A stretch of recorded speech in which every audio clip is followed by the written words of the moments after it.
everybody. Before we jump into today's episode, we have two sponsors we want to say thank you to for supporting this show. The first one is Routine. You guys have heard me talk about Routine, honestly, back from the early days of the podcast, and it's still a product I use every single morning. They have a prompt for me here. I'm going to do a little impromptu on this ad read today because honestly, this is a product that I truly believe in. And so I'm just going to tell you guys exactly what I think and why. First and foremost, this is a stat that they shared, but when you sleep, you lose between a pound and a half of water. And most of that's just sweating while you sleep. I used to not know if that was actually true, to be honest. I felt like a pound to a pound and a half of water seemed like quite a bit while I slept. But the one thing I did constantly pay attention to when I started using Routine was just the fact that before using Routine, I always felt a little dehydrated in the morning. And I'm one of those people that when I get up really early usually. I work out. One of the first things I do is some form of fitness. It's just like what I do before everyone's awake. And so it's very easy for me to grab a coffee, pre-workout, an energy drink, something with caffeine in it, and just go. When I am good about using Routine, first, I basically they come in these little single serve packets. They contain half an organic lemon, a tablespoon of apple cider vinegar, Himalayan sea salt, all 6 essential electrolytes, and they have no sugar in them at all. A lot of hydration products are going to have sugar. So one of the things about Routine that I love is that there's no sugar in there. So when I am good about doing this consistently, I will take one of those single serve packets, I'll throw it in my mixer bottle, and whether I also put in a pre-workout or something with caffeine or I just drink that separately, I try to drink that first. And the days I do that, I do genuinely feel hydrated and just have a different form of clarity all morning. A lot of people have tried to make their own homemade versions of Routine, right? You see people they take a shot of the apple cider vinegar, they put a little sea salt, a little lemon in a drink. This is essentially that, but in a product that you can take with you on the go, have it ready for you first thing in the morning. I know me personally, when I'm groggy rolling out of bed, the last thing I want to do is, squeeze a lemon, cut lemons up, go get the apple cider vinegar, find my sea salt. I just rip this packet open, throw it in my water, drink it, and it's good to go. You can try yours today. If you haven't tried it yet and you've been listening to this podcast for years, just try the damn Routine. Give it a shot. You can use code ShaneWhite30 and get 30% off your first order. So you get 30% off by using code ShaneWhite30 and go to yourroutine.com. To make it even easier, I've added the link to yourroutine.com in the show notes. So just click on the show notes for this episode, click on the link to yourroutine.com, and don't forget to use code ShaneWhite30. All right, guys, today's episode is also brought to you by NeuroRoast. Again, I'm going to go a little off script here. NeuroRoast is a product that I also came across during this year of 2023. They are a coffee company that's helping you optimize your brain function and overall well-being. This is another product that, to be honest with you, when I first started working with it, I was a little on the fence. I was like, do I really want to have mushrooms in my coffee? Well, folks, I will tell you, when I use NeuroRoast, one of the things that has stood out to me the most is I'll back up. People that know me know that I have way too much caffeine, typically. One of the things this year I've done a good job of is cutting out alcohol. Not completely, but predominantly, I don't touch a lot of alcohol anymore. What I think I've actually done the other way, though, is add a lot more caffeine. So I do definitely drink too much caffeine. That's something I need to work on next year, is to try to minimize how much of that. But NeuroRoast is something that has actually helped me because of the way they've formulated their coffee. Like, unlike regular coffee, which is, still something I consume, but NeuroRoast specifically doesn't cause jitters or crashes. Mushroom coffee provides more balance and sustained energy, allowing you to stay focused and productive throughout the day. So the times I do use NeuroRoast, I'll be honest, I just don't feel that jittery, like, I'm jumping out of my chair or standing here at my desk jumping around feeling. So give NeuroRoast a try. They have some really good flavors. I'll be honest too, the two guys that started NeuroRoast are just really good dudes based out of New York, and they're hustling, and hopefully they can get some people to try NeuroRoast this holiday season by listening to this podcast. So for you folks who've been on the fence, I'm telling you, it tastes delicious. They've done a fantastic job of making this coffee not only be functional, but taste fantastic. And if you want to try NeuroRoast, you can use code ShaneWhite. So it's super simple, just ShaneWhite at checkout. you'll also get 30% off. So if you go to neuroroast.com, and once again, I have added that to the show notes. So just click into the show notes while you're listening to this episode. You can click on NeuroRoast link directly. Don't forget to use code just Shane White, and you'll get 30% off your order. Hope you guys love both these products. I'm trying to not only bring you guys products that I use, but that I believe in on the podcast. I'm not taking ad reads for any brands that I don't really believe in. So anyway, hope you guys love both those products, yourroutine.com and neuroroast.com. I've added those links to the show notes. I hope you guys love it. And I got an awesome guest coming up right after this.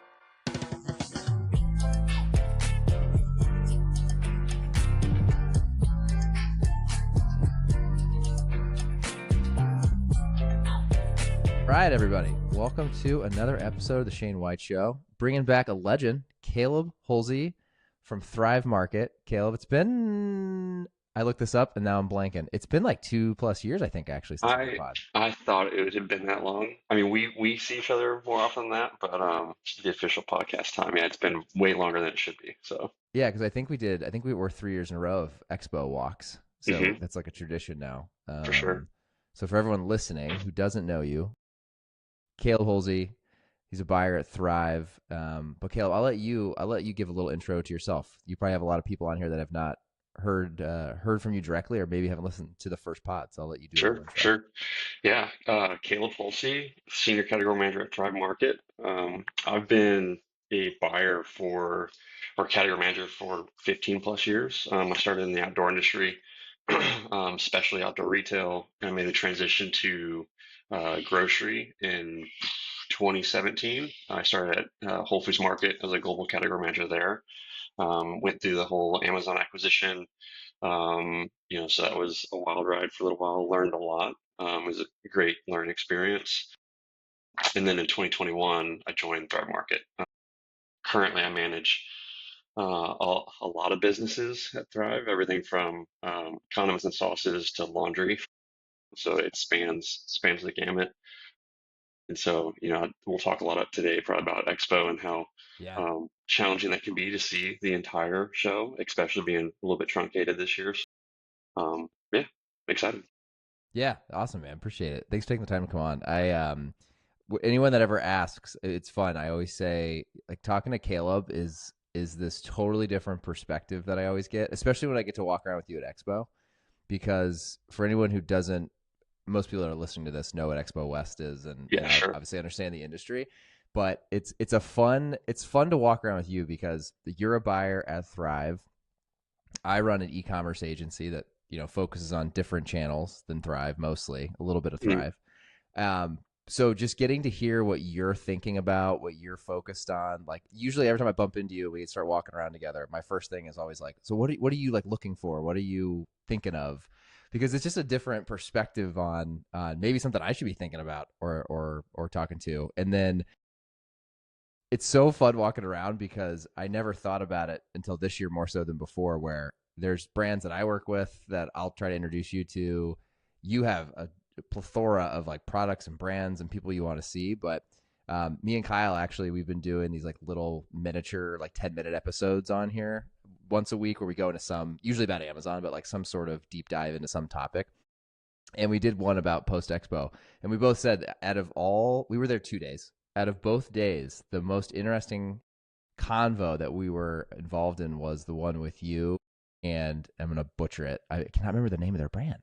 I've blanked on this Was it on big both picture? podcasts. Yes.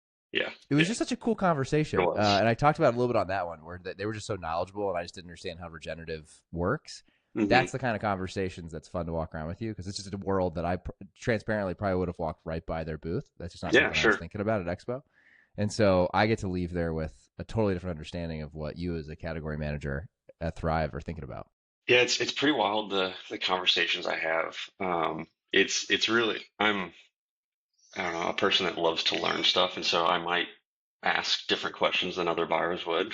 But I usually get into some of the nitty-gritty details of, how things are, sourced and processed and, you know, the certifications that people have. I think the conversation we had with Big Picture was really great, and we even got to talk about like the stuff that you guys do. Yeah, Um, yeah, so yeah, I mean everything from like how kind of dirty the honey industry can be to regenerative certifications and ingredients. They're fun conversations, but it also makes you learn like how much you don't know, yeah, yeah, for because sure. Yeah, there's just so many nuances to everything, um, that you'll never know everything, and the more you learn, the more you don't know. yeah, 100%. Yeah, like I had no idea that whole thing with regenerative organic. I didn't know how that world works. So that I just was like a fly on the wall for part of that conversation. But it was Uh-huh. fun just to learn more about it. Totally. Well, and even like the nuance of made, regeneratively versus like certified, and you can claim some regenerative terms and not be certified, and how like that can impact the overall, customer perception. There's so many like trickle down effects that happen. Um, and it impacts the brands that are investing in those certs. Yeah, so it's nuanced and challenging, and it's, I think, the hardest thing for us as a retailer is to like, how do you properly educate consumers, um, to make sure that they're making informed decisions, but not forcing them to, telling them what they should or should not do. Sure. Yeah, because you kind of like don't want to have that heavy of a hand, probably. But Yeah, for sure. Yeah, I mean, it's kind of like, you want to give folks options, and you don't want to be the arbiter of truth. But from my seat, I have a perspective, right? But you got to make sure you don't have like a buyer's bias. I think it's good to have a preference, in the items you're selecting and the partnerships you're kind of like leaning into. But you need to let the consumer make a choice, at the end of the day. sure, sure. And so there's a fine line to walk. Yeah, yeah, yeah.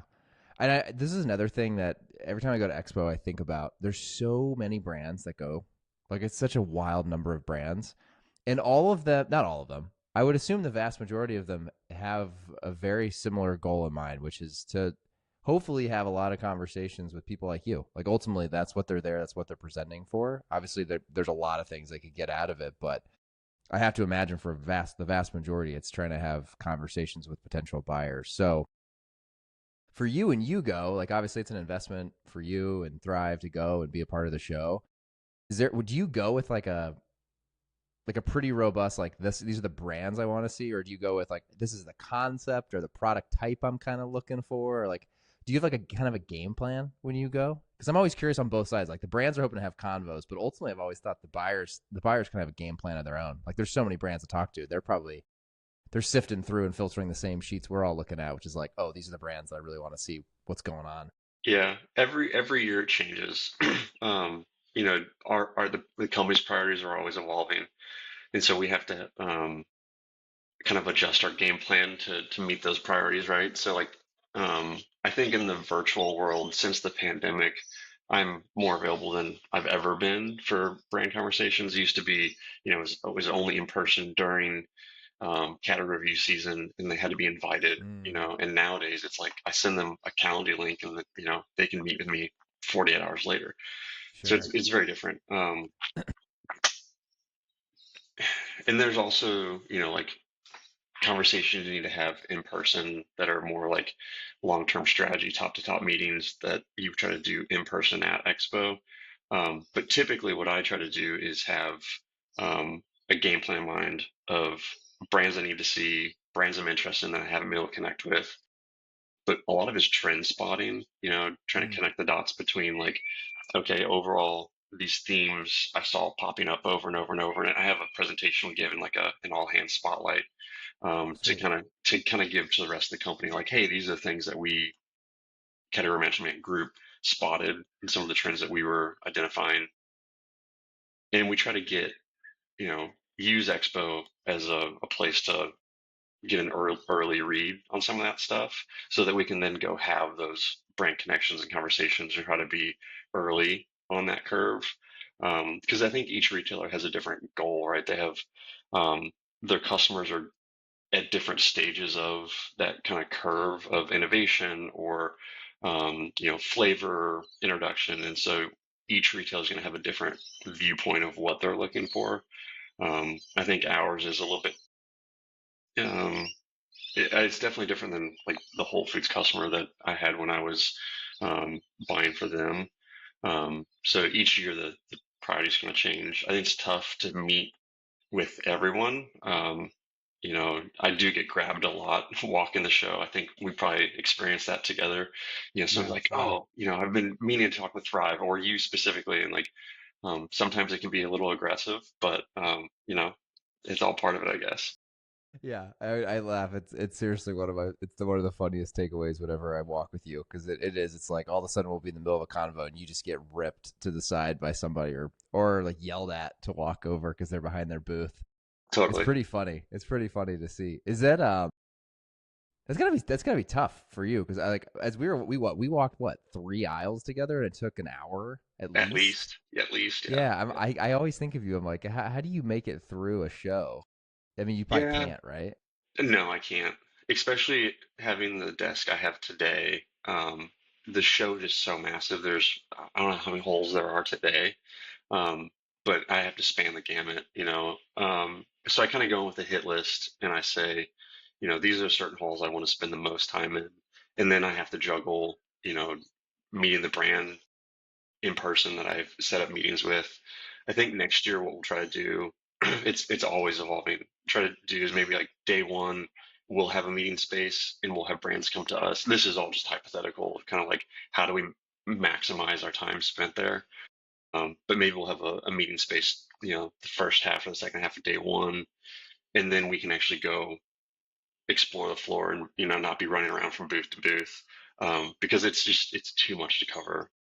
There's a lot of conversations you have planned and unplanned. It's hard to manage all that time. So, Sure. Yeah. Well, thank you for spending any time walking around with me because I always oh, it's think that fun I'm like it's crazy that you even have time to even walk. I do think it's productive when we walk together. for sure. Yeah. We usually find a couple things that are synergistic and it does help. I think. Well, and it's always interesting to get like, you're on a different side of the business, so you have a different perspective. Talking about like, how I view things and the questions I ask, and like, you partner with different brands that I may not get exposure to, directly, and so I think it's beneficial to kind of get all viewpoints from different parts of the industry. Yeah. Yeah. Yeah. It's always interesting too because as you can imagine, there's over the years there's been a lot of brands that are like, "Oh, can you introduce me to the folks at Thrive?" And I've tried my absolute best to be like, I only reach out when there's someone that I'm like, I think this is a good fit. It's not even Hmm. about whether they're a good brand or not, or if they deserve the intro. It's like because you guys must come back from Expo. Do you just have like an insane amount of inbound? Like, is it just it's got to be gnarly? It's funny, we were talking this week about that. Usually we come back and our inboxes are just like overwhelmed. And there was this like quiet before the storm kind of situation that happened. Like we all got back. It was you quiet on the home front, and then all of a sudden it was just like everything just poured in. It was like, was my inbox turned off? Like what happened? Oh, funny. And but everyone else on the team was like, oh, I experienced the same things. Seemingly brands were busy doing other, recaps or whatever that they were doing, and then all of a sudden, it turned on pretty heavy. So, yeah, there's a lot of conversations had, and then with the QR code on our badges now, that gives people Ah, direct yeah. access. So that also, um, you know, that increases the number of touch points that we have and inbound Okay. emails. So, um, yeah, managing my I, inbox did, is I don't even the, know if I knew how that worked because it's so funny. This is a little hack that we have. We've been very lucky. We've had clients the last couple of years that have been gracious to let us use it like an extra badge they have. mm, So instead of having like a brand, we'll put like our business. I'll put my business card. I'll just like tape it on, and it's sure, got QR codes to me. yeah, yeah. But I've done that before, and before I never realized that. So you just turn it around, and then they have your email. Yeah, so it used to be it was only printed on one side. And so I'd walk around with it flipped around or like my arms crossed, but now it's on both sides. But yeah, the QR code I think is only on one side. So I So have to like are people just like scanning it without your permission? that's happened a few times. But it's better than being grabbed by the shoulders and pulled into a Yeah, conversation. So sure. It just makes me laugh. I'm envisioning you standing there and someone's trying to like block the QR code yeah, as yeah, it's getting scanned. yeah, it's pretty full on, but that's why we're there to have Yeah, conversations yeah, I and was gonna meet say folks. that's So why you're yeah, there, right? yeah. Exactly. So fun. That's wild. So obviously, it was also shorter this year. What do you think of the shorter time frame? Does that? I feel like that was I my personal thought. I'm curious to get your thoughts because my personal thought, and I told you when I was there, was that it maybe made it easier on the brands to just not stretch it out for so far. But I feel like everyone that was actually walking the floor, it was not a disaster, but it was tough because you just couldn't get around. They did a couple things right this year. I think that instead of opening just one hall and everyone flooding into that one hall, the first kind of first day, it spread out some of the volume of people walking the aisles. Sure. Yeah. So I think that was positive. Having a day shorter is probably okay because no one wants to be there, on the weekend. And usually people fly out Friday night or historically have. I kind of wish it didn't close at 2 on Friday. There was like I do too. maybe a full day, but I then go ahead. sorry, no, sorry, go for it.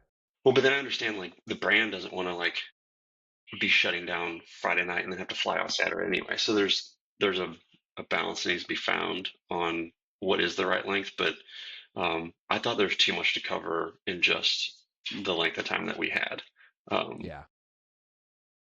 it felt impossible. Yeah. It's funny. I've never been there on that first day. So Mm, when everyone talked about how crazy that first day normally is, we always have cut.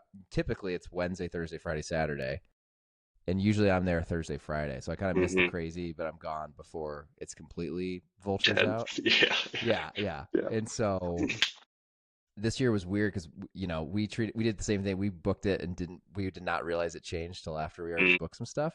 So Thursday was great, but then Friday, yeah, we were over in the.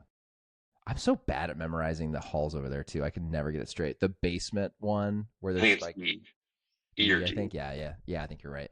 Um, we were there at noon on Friday, and it was half the booths were done. Like they were actually like Crickets. not there, and I was like, oh shit, we this is like not even a full day. Yeah, So it's tough. And for the cost of the booth, the brand wants to maximize every moment they can. But if there's no one on the floor, they're like, why am I here? why am I here? Um, I was exactly. curious if it. Yeah, I'm sure Expo didn't charge less for less days. Highly doubt it. Yeah. That's the next part. If I can figure out, I'm sure I can figure it out quickly. I would love to get some folks in finance at the Expo team or the organization because I would love to know what that P&L looks like. It's got to be gnarly with how It's many. It's got to be nuts. it would be interesting. Yeah, I can't imagine they discounted anything. Yeah, I don't think so. I was laughing at that though on Friday because I said, well, they have one less day of having to pay people to run this place, but they probably charge the same or more, which is pretty Sure. funny. Well, it's pretty wild to Um, think about. Like, there was some brands that they had like custom cabinetry, all sorts of crazy stuff, and just like the investment that some of these brands are making um, is pretty intense. Pretty intense. I know. We've always said there's like this curve where it's interesting when you see brands go there, they drop all the money that it takes to have a booth, but they maybe aren't ready for all the retail that they're trying to get. Like Yeah, they're just almost like a little too early. Like they just started this company. yeah, it was interesting. I went to Newtopia this year, and it was kind of the opposite side of that. They were, well, I don't know, it's opposite, but they were more like farmers market size brands, Oh, okay. which I've was never been to interesting because, Utopia. well, it was brand new for us. It was out in Denver, and I think it was interesting from the standpoint of like it was much smaller, but the brands were smaller too, and so they definitely a lot of them weren't ready for like the big time. They weren't ready for some retailers that were attending. However, you do get an interesting view of the landscape from like if that is that like a lot of those trends start in restaurant and farmers market, and so then you start to get like an early read on what's coming. So that was fun from that standpoint, but I don't think I made like more than a handful of like actual connections that I could pursue at that Yeah. show. But that was a good one because there were so few people there from like a volume standpoint that I could like stop and have actual conversations with the founders and have like meaningful convos versus like feeling like I was rushing from booth to booth and being like, cattle through a chute pushed through the hall, Yeah, which was like sure, that first sure. day at Expo. Okay. Yeah, no, that makes sense. Yeah, it's like expo. It's so you're right. It's like there's like a weird balance that I don't know if they've figured it out yet. I bet this year was just an attempt at they know Saturday's a total wash, and they're like, let's see if Yeah, who Fridays. knows? I don't know. Yeah, I don't It'd be know. I interesting guess to have a conversation with someone that's setting that strategy and I the agree. I need. logistics. Yeah, that needs to be. That needs to be the next one I go after. Yeah, Yeah, it was funny because I thought even if they would have made it till the end of the day Friday, you think you could have gotten some people. You're right about flying home Saturday, but yeah, you probably could have gotten people to have some sort of like Friday night event things that people would have all because it's Friday night and you're in LA, and yeah. you probably could have gotten enough people to stick around. Maybe I don't know.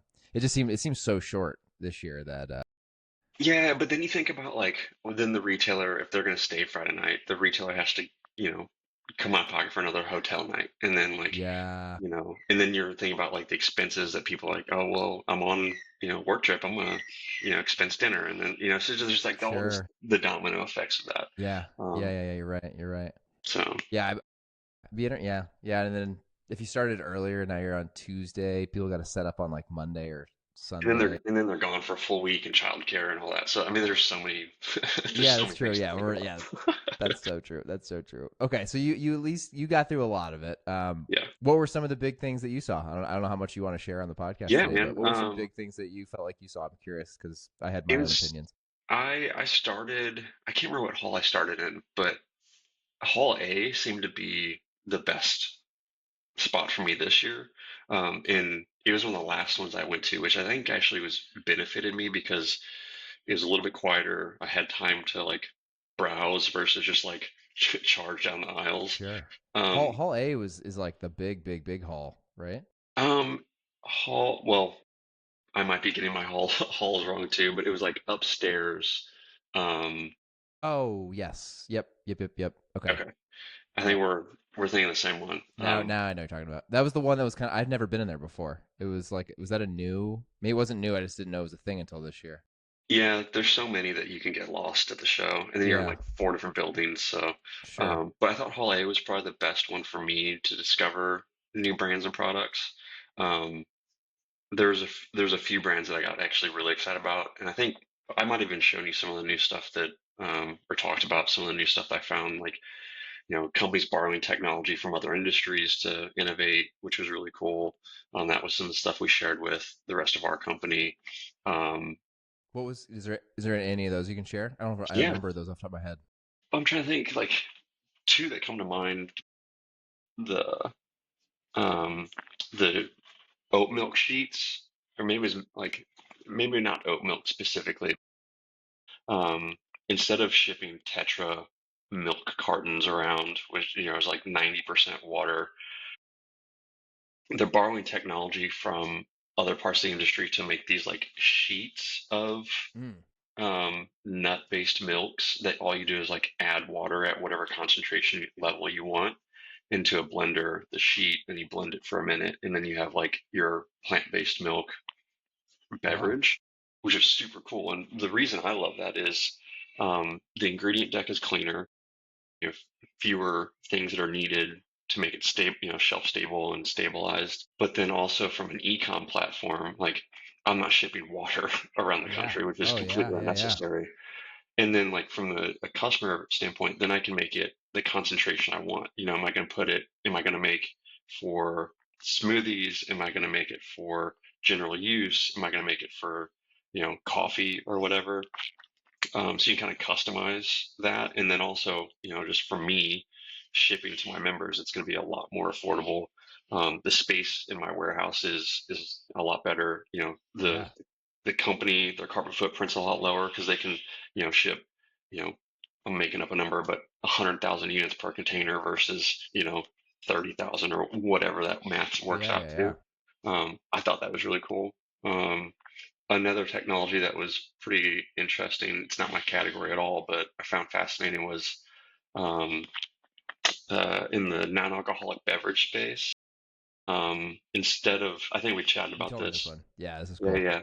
yeah.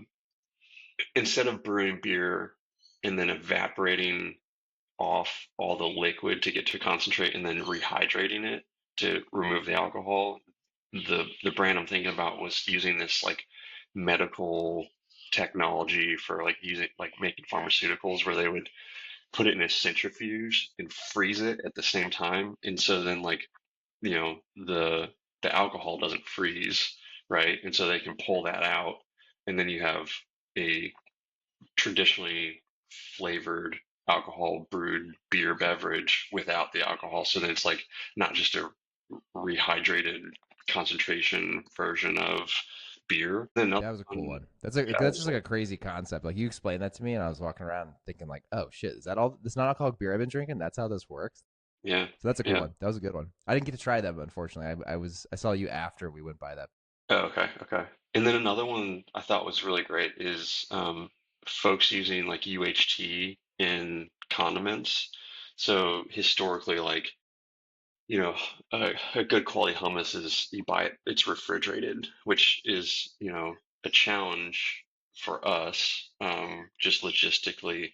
But there's a brand there that they have borrowed UHT technology. So it's like, um, it's a new processing technology for condiments and sauces and dips so that like you could have a shelf stable high quality hummus baba ganoush. These were Mediterranean dishes, like dishes specifically.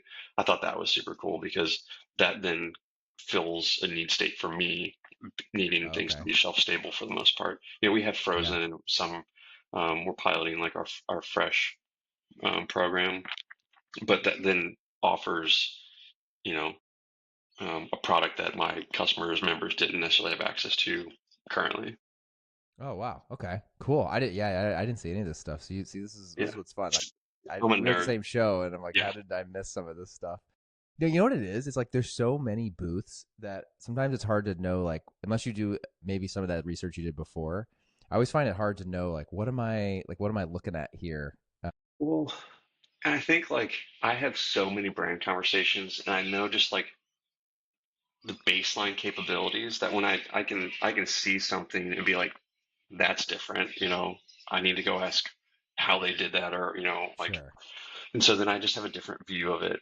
You know, and that leads to very different conversations than you would just like walking the floor and be like, okay, that's to be expected, but I'm like, no, that's not possible. So how are they doing that? Sure. Yeah, that's funny that you say that. I've never thought about it because my brain, when I'm at Expo, I have like this nerdy advertising lens like hat 100%. on. I'm Yeah. always thinking like, okay, what can ship economically on Amazon, and then what do I know from a keyword perspective is popping off, and does that kind of apply? That's so funny you said. I never even thought about it. That's just like We inherently all, what I'm thinking. yeah, we all have a different lens that we look through. So I think that's why it's fun to walk with someone that's in a completely different space because like Yeah. we're going to have different viewpoints of things. So Yeah, no, 100%. Now, I know you said you cover like spices, condiments. Was there anything like totally crazy that you saw from that side of things, like in general, like anything new? I know you've been looking at like international flavors. I think last time we had in the pod, that was still something you were looking at. well, it's funny. That's a trend that we've been talking about it for years now, but I felt like this year was the first year that there was like actual product that we could get after. It's been Okay, this like, hey, this is a trend that's coming, but this is the first time it felt like there were like a saturated amount of products that I could actually go bring to market for members, not just like this trend we've been talking about. So that was really exciting, and more so like not just a global flavor, but like regionally specific flavors. So not just like, Indian or, Asian or, there's like regional variances on those flavors that are more like founder led, authentic brands versus, some, ah, you know, big conglomerate coming out with something just to, be able to say that they're meeting some sort of trend. sure. Okay, got it. That's wild. Yeah, was there? So it's interesting too, because obviously being with Thrive, there's like these specific attributes that you're definitely trying to make sure you hit. Hmm. Do you guys?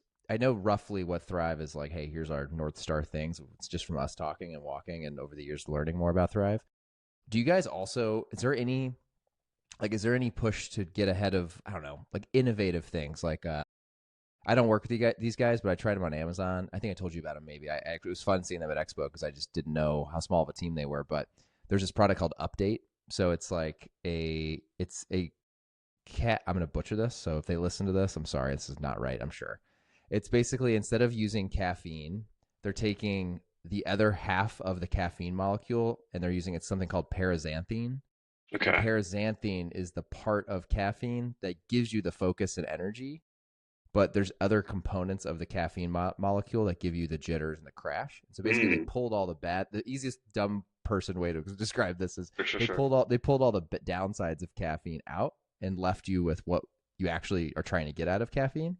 And it's in an energy drink. And it was like the packaging just says update. And Hmm. it was interesting because whenever I see things like that, I get really interested because it's more of like a scientific discovery, and they were able to patent like the process of removing this from caffeine, which is kind of crazy. And so they kind of have like a walled garden around this molecule. Like I'd have no clue if the science is backed. Like I didn't do that Yeah, much sure, research, sure. but it was just so interesting to talk to people who are with a brand like a product like that. It was a small team, um, and just to see like what they're trying. I don't know. To me, that stuff's kind of, you don't see a lot of that at Expo, in my opinion. I always thought when I went the first year, there would be a lot more of that kind of stuff. Like, oh, Hmm. we're the anti caffeine thing. Like I assumed that was a lot of what Expo was. Right. That's the one that stood out to me. And then I saw one that was protein was a big thing that I was noticing as a trend. Everything, Everywhere. yeah, yeah, I mean, there's yeah, protein popcorn. There's protein in everything. You know? everything, yeah, Yeah, and GLP-1 was a buzzword that I heard everywhere. Yeah, I think on the curve of innovation, we want to be pretty early. However, like there's a balance to find because you also need the volume, and you need to be um, it needs to be an efficient item. You can't just take up space. You want to be early on a trend. Sometimes being the first is good, and sometimes being the first, you're also just ahead of the curve. So like there's you sure, try to find that balance. That's kind of I think where the art of the art and science kind of blend. There's actually been some trends that I've been far too early on because I just personally get excited about it. I'm like, oh, this is going to be like the next big thing, and then like I launch it, it's been absolute fail, and then 18 months later, it's like the coolest thing in the world. So yeah, you're nenever right. You're either too early or too late. You order too sure. much or too little. So yeah, it's Just a never fun know. challenge. Yeah. Yeah. No, that's true. I didn't think about that from your lens because something like that product I mentioned, whether even if it checked all the boxes for Thrive, you're right. If there's not a lot of people looking for it, it's taking up valuable space. So that's a game I didn't think about. Yeah, but like if you think about how our member acquisition funnel happens, most people are finding us through social media or word of mouth or something like that. And so like especially they're finding us through social media, they're probably in that vacuum of like, you know, Sure. of Yeah. you know, optimization or health and wellness. And so they're probably also being fed a lot of those trends. And so the Sure. brands that they're seeing on whatever platform they're on, um, they're expecting to also find on a retailer like ours. So, we also want to make sure that we're offering products that our customers are looking for. And that's a challenge because sometimes the brand's too small or it's not something that we are comfortable with offering yet from, whatever perspective. Um, so, you need to offer things that are going to keep the lights on at the company, but Sure. also, Yeah. get people excited to keep coming back. Right. Okay. Yeah, that's a fun challenge to go solve just in and of itself. Yeah, I can yeah, for imagine. sure. Because like there's not a perfect answer to that either, probably, right? No, there's definitely not. Yeah, yeah. Yeah, I'll be. Are you? I'm just so curious as like in your role, like so like as a buyer, are you? Do you guys have? Are you guys held to like? I don't even know what I would call it. Like, do you as a team have like a goal of like new items this year, like what the average velocities or revenue is, and is that how you guys like make decisions? Like, do you guys? You were talking about it even at Expo, like all of the Instacart back end that you guys are now using for advertising. I was so pumped when you guys made that Yeah, announcement. it's I think it's a huge. It's great been paying move. off so well. Yeah, yeah, I have to imagine. Yes, yeah. we got to get into that before we end this because that's a big one. You guys I've always thought of you guys as a platform that uses a ton of data. Like you just have so much data that you guys With use, so you if you have to think use that. about if you think about like we're online only, so everything can be tracked. I think the hard thing to do is like figure out, okay, well, how we slice and dice and then like put it into a dashboard and actually like access all the information that Yeah. that we have access to, or analyze that data. I think that's a big challenge. But yeah, I have KPIs. We definitely measure and track, um, the units per week, dollars per week, the efficiency of items, the turns. Um, but from like a launching new items perspective, we don't want to be too prescriptive because I think you start forcing your hand on things. Like Uh, I'm helping set up like or revamp our like category review, assortment selection, SKU rationalization processes. And we were having some strategic conversations this week about like, creating SOPs for it, standard operating procedures, and like I I don't want to be too prescriptive because then I might feel like I'm forcing the hand of category managers when like they need to make a decision that's best for their business. And so, um, saying, oh, we're going to launch 100 new items this year, or that's we launch a lot more than that. But like, I think that's too detailed in a goal, um, because every category is going to behave differently. Every class of items is going to behave differently. sure, sure. But do you guys have like a I don't even know if you guys I've never talked to you about this. Do you guys have like if you're a new item and you launch, do you have to hit a certain threshold to stay on Thrive or is it more of a do you guys We're have like a getting review process where, we're getting tighter on that. Um, I think it depends on what stage of growth is a category in. If it's one that performs really well, I have higher expectations. If I'm going to launch something new, it needs to do a certain percentage of the average to hit a benchmark within 30, 60, 90 days. Um, and each category manager kind of has to outline that for their individual categories.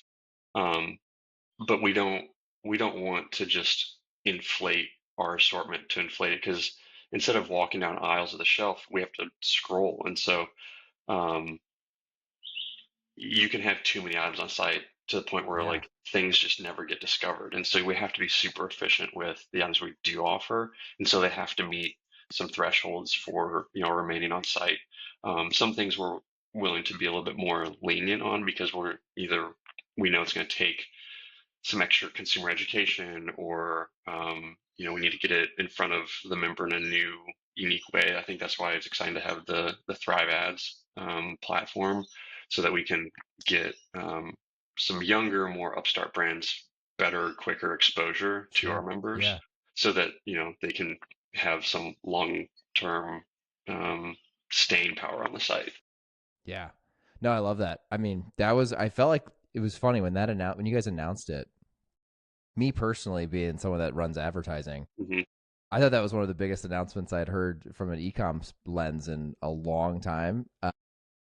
How has it been accepted? Has brands leaned in as much as you thought? More?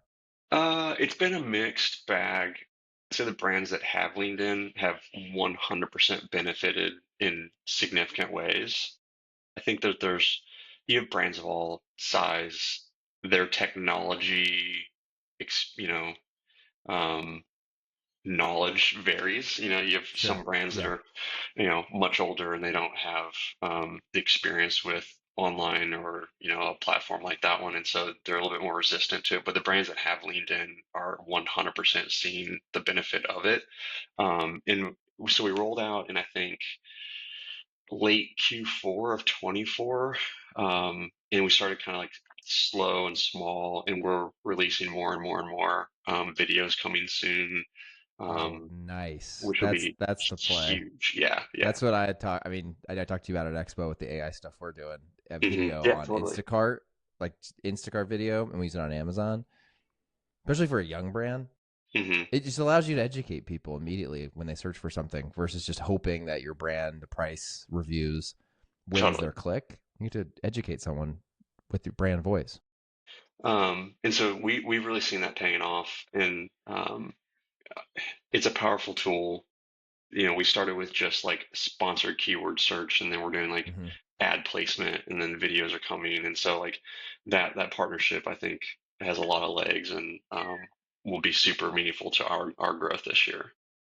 I've told every brand I talk to, if you have retail doors and you're not on Instacart, I'm confused because I'm always like, I'm like, if you just, first of all, like if you just run the unit economics and you understand what your profit margin is and you can run your Instacart ads at a point where you're making sure you're minimally break even on those, I'm like, you just raise this, you just raise the velocity floor. Like you just Hmm. immediately, all of a sudden, you're hitting a consumer that might have never seen you if you weren't running ads through Instacart, if Hmm. they're an Instacart shopper in those retail. And I'm like, there's other brands that are running Instacart and you're not. And so their velocities are most likely better than yours. That doesn't mean you're the worst brand. You're just not playing in that ball game. You gotta play the game. So Yeah. with Thrive, it's the same thing. And I was telling the brands that I work with, I was telling them in Q4, I'm like, you should, I'm not getting paid to say this. Like sprint to getting your Thrive ads up and running because keyword prices are never going to be as low as they are right now. Dude, you're telling me like And you're like, why would you not? yeah, the the brands that were early adopters, I mean, they were seeing insane lifts in performance on because the bidding was so affordable. It doesn't Yeah, surprise me at all. I was so bummed at some of the brands that I know that were like, I think we're gonna like play with it. I'm like, no, don't play with it. Like, go all in on this. Go all in go on this. I'm all in. telling you. Yeah, yeah. Like, if you could Early talk to adopter. people who were around for when Instacart launched, when Amazon ads were like, everyone back then would have been like, oh, I wish I would have dove head Totally. first Yeah. because you could be a It's like, category leader quickly. I would argue, especially even on Thrive. I bet right away for some categories that come to mind immediately, like you could at least play ball with some bigger brands. yeah, I think what's interesting about our platform is like the number of new members we have every single month, though. It's a lot of new eyeballs on site. So, yes, it's important to be an early mover, but you need to continue to participate. Sure. Um, Oh yeah. you Yeah. know, because there's so many new people joining our site every month that um, you need to introduce yourself and make it aware that you're there. Because one of the interesting facts about like my categories, I recently took over the home categories, and cleaning is like if a shopper doesn't purchase that category in like the first couple shopping experiences, they may never purchase it at all. So if you're, a cleaning brand, I think, adding, getting someone to add to their cart early is just the lifetime value of that customer goes up exponentially. Um, and so there's a lot of reasons to invest in the ad platform, and that being one of them. Okay. Yeah, that makes a ton of sense. I didn't realize you took over home. That's got to be a whole new wide world of brands and Well, products and. I managed it at Whole Foods Market, so Oh, okay.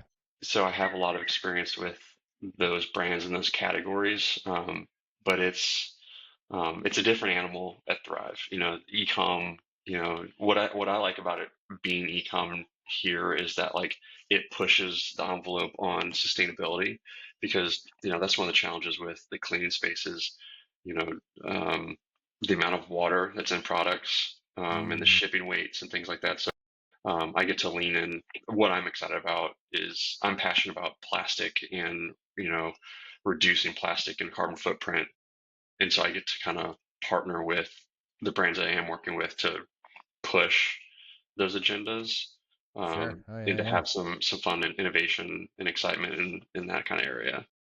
Got it. Yeah, that makes a ton of sense. Coming out of Expo, anything we already hit on things that you thought were memorable or what was like innovative. Anything surprising to you, like on the negative side? Not that I want to end on negative side, but I'm just curious. Sure, Like, was there anything there where you were like let down? You're like bummed you didn't see? that's a good question. Um, Bummed I didn't see. Nothing jumps out. Um, Did you have anything? And it might kind of spark some ideas for me. Yeah. The big one that I thought protein would be I thought protein was going to be the theme. Like this year I thought it was going to be protein whatever. I think I was bummed that my it was I don't want to call it this is going to sound rude to anyone that's listening that's like, "Wait, you talking about me?" I feel like it was a lot of lazy protein things. Like it was protein plus, or we threw a little more protein in my thing I already have. Like there just wasn't like this wave that's here with the GLP-1 craze and people focusing on protein. I don't know. I thought there'd be more innovation. Like there'd be more like this is my new thing that helps increase protein but lowers calories type product, or even like a newer brand that was focused on that more so. Yeah, I was just a little that's surprised. But interesting. I, I'm an endurance athlete, and so I was kind of keeping an eye out for some of the the topics that I hear about and the podcasts that I yeah, follow and things like that. Um, so I was kind of on the. It's always interesting to see the different spaces because, like, we have a very low sugar minded customer base. yeah, Um, sure. Whereas as an endurance athlete, I'm like, the more sugar, the You better. pump it up. You Just pump. Yeah, yeah, yeah. it's the source of fuel for a lot of my activities. So I wanted to see more like athlete based stuff, but maybe that's just the wrong show. Okay. You Yeah, I know, wonder. You know, it's funny you say that. After this, I will send it to you. I actually just recently met a brand, and they sent me samples, and they're endurance athletes themselves, and they mhm, started a protein bar for endurance athletes specifically. interesting. It's actually Okay. really it's really good. And I'll send it to you. Okay.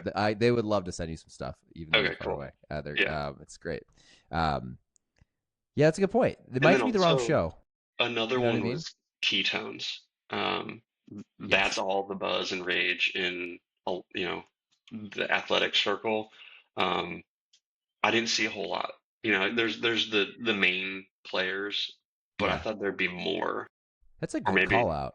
yeah, Yeah, that's a good call out because I know Michael from Ketone IQ. awesome brand. Um, Yeah. yeah, but you're right. I'm shocked there hasn't been more of that. That's true. Do they have something patented though? Like that So space I just there's don't know enough about. well, there's like exogenous ketones and there's ketone salts, and so I feel like unfortunately the ketone diet fad I think burnt a lot of people out, Yeah, and I agree. it might just be I hate to say it like a dirty word or something, but like I mean we've moved away from using ketone as ketone diet or keto diet, not ketone, but keto diet as like advertising, and we've more relied on like the attributes of the diet, low sugar, low carb, you know. And so I think there's a bit of a marketing shift in some of that Yeah, stuff. for sure. Um, yeah, I don't know. We're seeing that. If you even go to Google Trends, you see the same thing on Amazon. It's crazy. It's like every January there's a like a peak for ketone or for Hmm. just keto products, Keto. and then it's like all year keto goes down. But then it's like a baseline shift is happening every single year, just lower. Like the peak in January is lower than like the midpoint of the year before, and the January this year is lower than last year's January, and it's been on that same trend for like 8 years in a row now. That's It's crazy. kind of crazy. Like it just like it hit this peak. You can see it grow, and then it just like it's like consistently dropping, which Wow. is That's wild. unfortunate because I think there's a lot of benefits to not necessarily the diet, but like that like kind of lifestyle. Yeah, I But agree. I you totally know, agree. yeah. Yeah, yeah. I don't know why. I wonder if it's just macros, protein. I don't know. I don't know what actually drove the change. It's kind of weird. I don't know because I've always thought the same thing. It's a way better lifestyle for sure. Uh-huh. It just didn't. It just for some reason didn't stay. I wonder too. Part of it though, there's been so many keto products that there's a lot of stuff in them that's not great for you. So people just got it burned out. Maybe to your point. Most of them are ultra processed. Um, and That's you probably know, what it came down to. and honestly, like that the Whole Foods real ingredients trend is that I mean that comes around every couple of years, and I feel like it's especially like the seed oil conversation. Yeah, Um, yeah, that true. is it's a hot topic, and um, it's a big deal in the products we sell and the brands we partner with. And I mean, my nut butters category has absolutely changed because of oils conversations and things like that. Um, it's I think the flywheel effect. Once that gets into the news cycle, it just feeds on itself, and it really impacts how people interact with brands and products. Yeah, no, I totally agree. I totally agree. All right, man. As we're wrapping up the hour, I have a couple questions you're probably gonna remember. that I'm Boy. gonna ask you again. But the one I wanted to ask you, because this is always an interesting one. I've talked about on here a little bit. Like obviously a lot on here is about CPG and the food and beverage industry. I also talk about health and wellness and Mm, things that I'm interested in. You're an endurance athlete. I see you're wearing. Is that a Garmin? What yeah, brand of? yeah. Yeah. Do you like? I'm always curious because I've also been a nerd forever. Like I've had a Whoop and an Aura, and I have like all this shit, all of the trackers. I've CGMs. I've done all of it. Yeah. Yeah. Have you done any of that stuff? Do you wear any of those things? Um, the CGM is of interest. I've not gone there yet. But yeah, it'll blow your mind. Honestly, I I would tell imagine. everyone you should just try it. It's kind of expensive, but it's worth it to learn if there's little things you don't think are inflammatory, and all of a sudden you're like, oh shit, that's inflammatory. I shouldn't be Hmm. having that every day. Like for Hmm. me, it was like oats, overnight oats, and different products like that. Just I'm like, oh, I'm starting my day with this huge. Which again, there's some benefits if you're gonna go work out with it, Yeah, yeah. but anyway. But yeah, what about like Whoop or any of the recovery tools? Because I always think about someone like you doing endurance. I feel like that's what they were kind of designed for, and Would now they've totally. gravitated. They've gravitated like I use it just more so to almost keep me accountable to go to bed on time and do all the right things. Um, Cycling's an interesting sport because it's so data rich. Like there's heart rate, there's power, there's there's a new technology in the cycling that can actually measure your live breath rate, Whoa. and yeah, and then there's lactate testing. So it's a very data rich sport. So I'm deep into the weeds on any and all of that, but I haven't really like my watch measures sleep. I think that's the number one thing that I pay attention to. It's probably the number one performance enhancing drug, air quotes, is sleep. And so I pay attention a lot to that. Um, I haven't worn a Whoop or an Oura ring, and I've actually turned off the sleep notifications on my watch Yeah. because it impacts the rest of my day. I'll wake up and it says you had excellent sleep or poor sleep, and I was like, well, my day is either gonna be awesome or it's not. Yeah. And Yeah. so Yeah.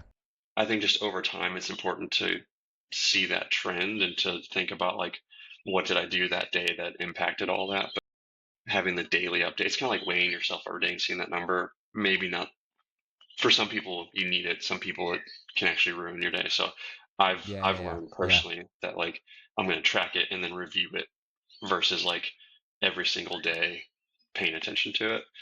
Um, Man, there's so many things that um, I pay attention to.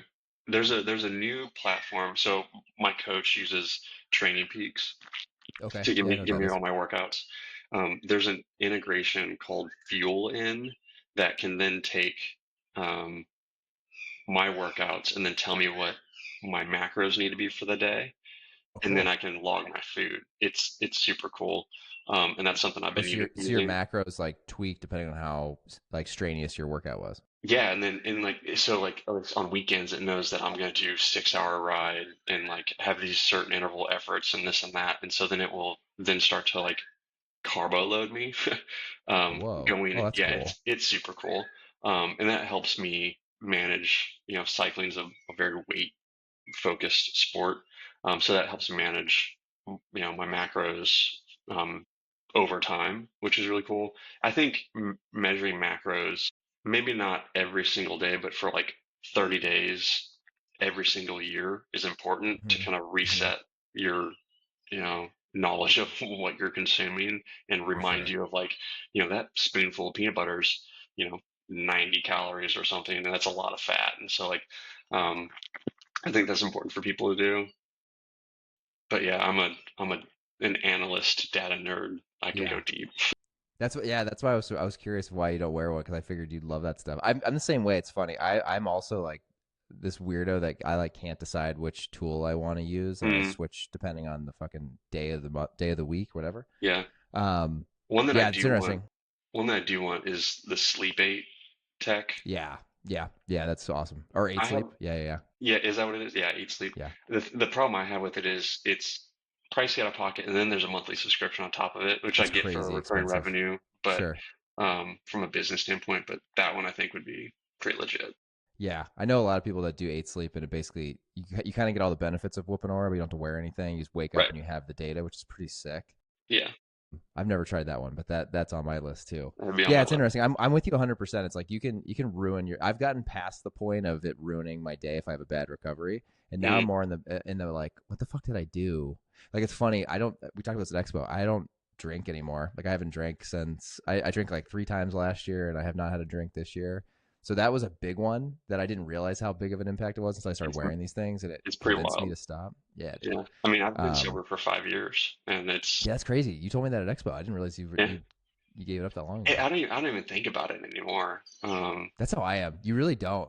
No, So I know I used to look forward to like right now, like Friday at 5, and I'd be having a beer or something. It's so funny to think back. I'm like, I don't even think twice about it now. That's not yeah, even. not even It's not think. even.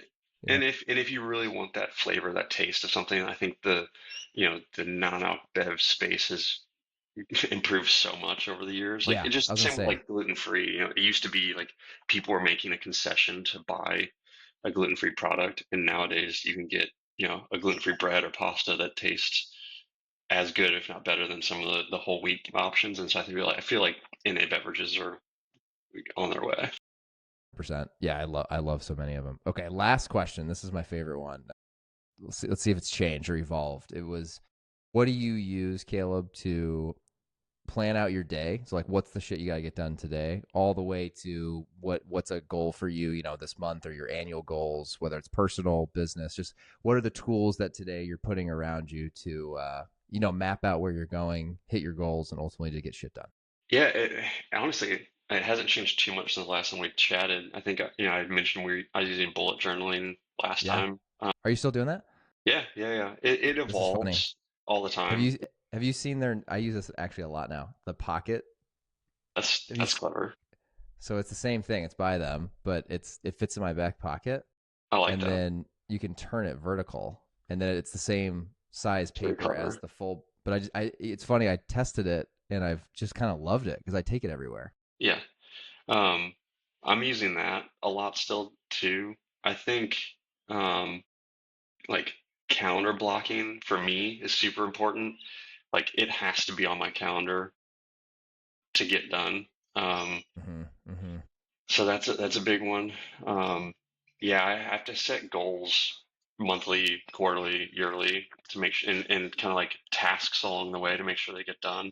Because there's just, I mean, always something moving and flying at me. So it's easy to get distracted if it's not in the diary.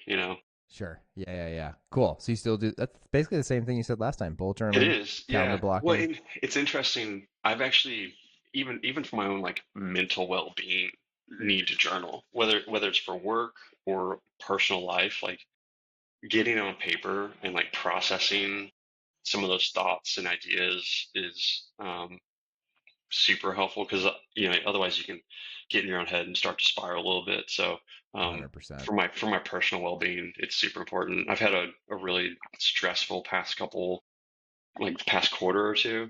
And it's I've really leaned into, you know, mindfulness and journaling to help with that. I Just, love that. life and work and all that stuff. So Yeah. I think it's important. You gotta take care of That's a yourself. good way. That's a good way to end it. I totally agree. When I'm consistent with journaling and writing things down, there's something about just getting it out of your head. You have to. I think a lot of times I think I'm capturing it digitally. It's never the same as writing it down and getting it on paper. I don't know No. what it is. There's a cool app that if you want to do if you need it, I think it's called Day One or One Day or something like that. It's like an online journaling platform that like I've used to help supplement my actual physical journaling. Um, but I think physically writing down is super super useful. Yeah, I agree, man. Well, awesome, Caleb. Well, thanks for taking the time, man. It was great to have you back on the show. Always good to connect with you, and glad you're doing well.